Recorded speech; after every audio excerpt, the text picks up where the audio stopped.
Now, a 7-day ceasefire comes into effect in war-torn Sudan this evening. The Saudi and US brokered deal is meant to allow safe passage for humanitarian aid.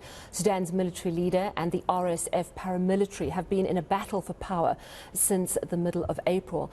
It's believed over 1 million people have actually fled their homes since then. Let's speak now to our correspondent in Sudan, Naba Mohiedeen. Naba, thank you so much for joining us.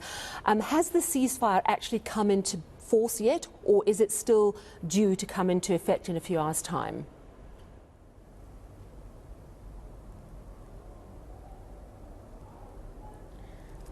Actually, the ceasefire shall enter into force within few hours from now. People are awaiting the ceasefire validation, which is will be in 4 to 5 hours from now, and they are hopeful that this ceasefire will last and hold this time, as it's allocated to open firstly humanitarian corridors for aid delivery, and also for people who are trying to have safe access outside the capital. So it shall enter into force within few hours, and we can see if it will last this time or it shall be violated by the two sides. People are waiting for the ceasefire, and it shall enter into force within few hours and shall last for at least 1 week. And with the aim to set up a humanitarian corridor.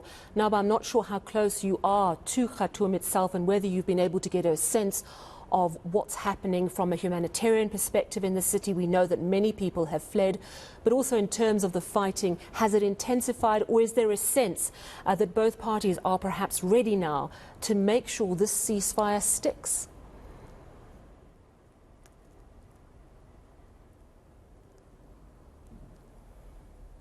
Actually, the situation is different than the 6 weeks before. In the capital, Khartoum, the fighting sometimes it's intensified around the military headquarters and around the presidential palace, and also people have witnessed a very heavy night 1 day ago when the RSF tried to control the only airbase owned by the military in Durman, which was used in evacuation operations the past few weeks.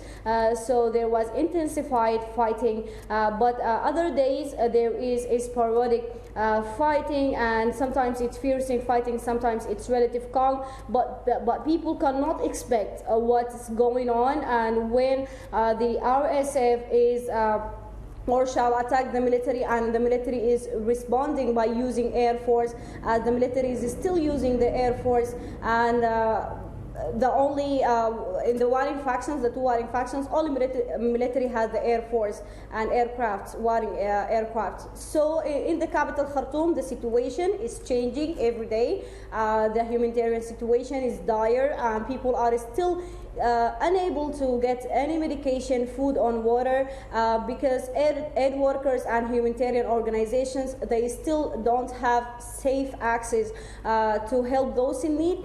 People are so hopeful that this ceasefire will relieve the situation, not only in the capital but also in some intensified areas like Western Darfur, where hundreds of thousands of people fled the war to neighboring Chad. So the situation is changing. It's dire in regarding the humanitarian and health situation, but the security and fighting is changing every day.